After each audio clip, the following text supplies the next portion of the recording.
I'm gonna double them, but give me more volume in the headphones. As loud as possible without killing. I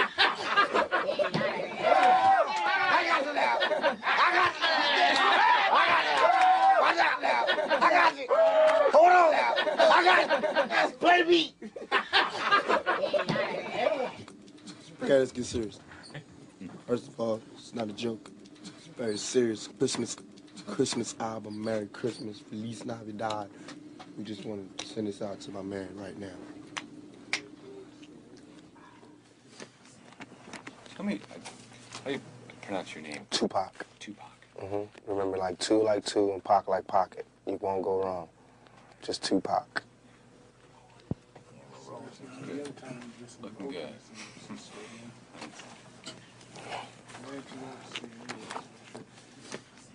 What's your best Christmas memory? Let me see. When I thought we didn't get any gifts for Christmas, I was in Baltimore. I thought we didn't get nothing. It was a knock on the door. My sister's principal from her school came, and they had like this charity, whatever, where they give like the turkey to the poor family on the block. We was the poor family. So we got this turkey. I got some cheap boots, you know, got little cheap trinkets. But on Christmas, you want as many trinkets as possible. And so I got a whole bunch of little tiny things. It was cool. We got free cheese, free beans, free butter, free everything.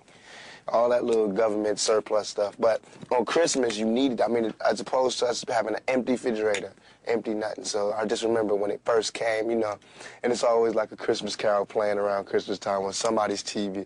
And I just remember that first feeling, like really feeling like, you know, dang, this is Christmas. You know, this is like the give thing. The give thing. That's when I used to feel the sorriest for my mother. It's because there was no man there, you know. And this is a woman, my mother. She had to tell us, you know, she had to make it like Mary, and there was nothing there. There wasn't even regular dinner, let alone Christmas dinner, you know. And she had to like explain to us how, like, I mean, it's so hard to sell that all we need is each other's speech, especially when your stomach hurts, you know. And she's telling us that as our stomachs go, she's like, all we need is each other and some meat. But I thought it was just so beautiful how she just would be strong and she would do it. And she would never use that time to go, your fathers are really jerks, you know, they really left me here. But they did. Our fathers really did leave her.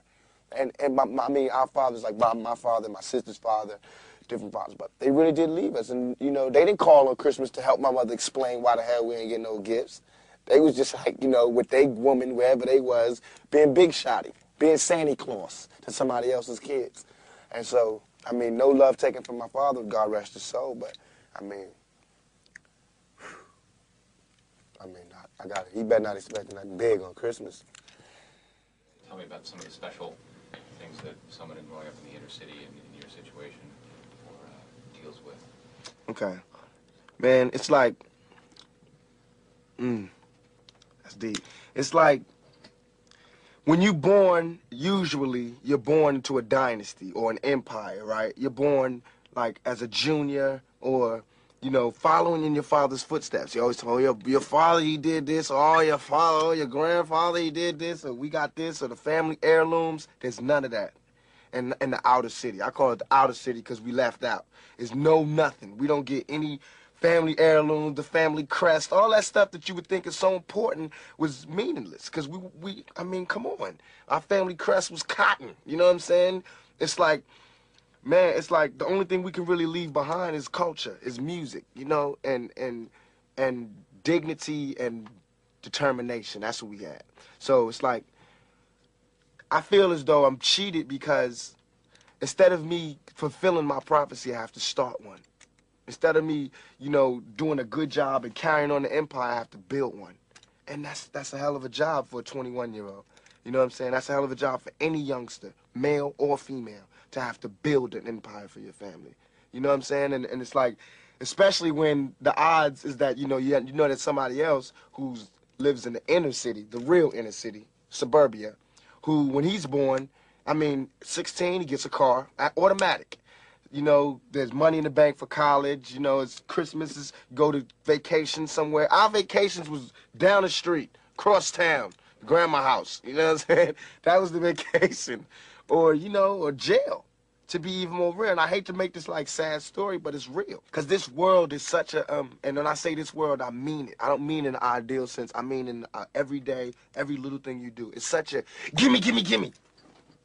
Everybody back off. You know, everybody's like, you taught that from school, everywhere. Big business. You want to be successful? You want to be like Trump?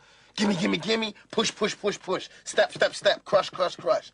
That's how it all is. And it's like, nobody ever stopped. Just, you know, I feel like, instead of us just being like, slavery's bad, slavery's down, bad whitey, bad whitey. I mean, all right, let's stop that. And everybody's smart enough to know that, I mean, we've been slighted. And we want ours. And I don't mean by, like, ours, 40 acres and a mule, because we passed that.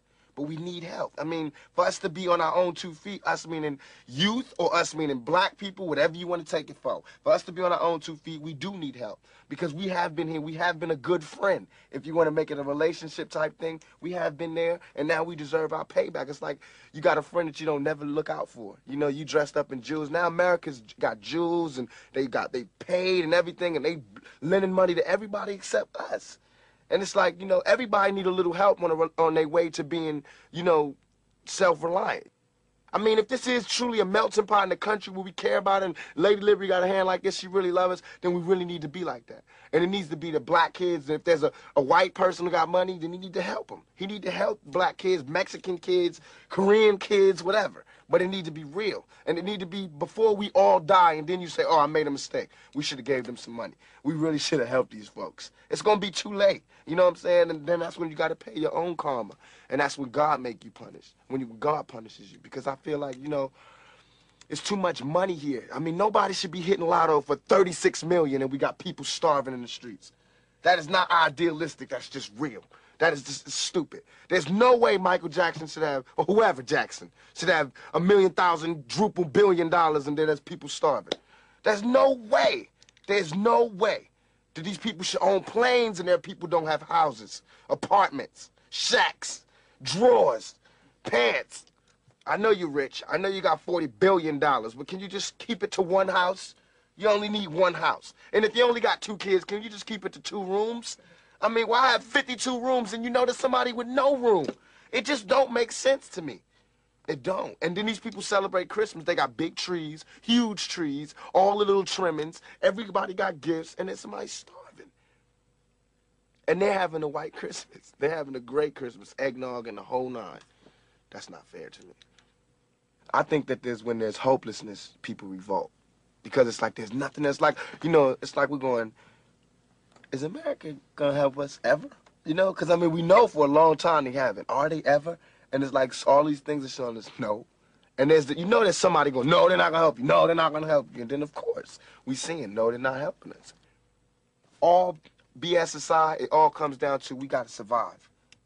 I mean, even warriors put their spears down on Sundays. We got to survive here in this country. Because I'm not going back to Africa.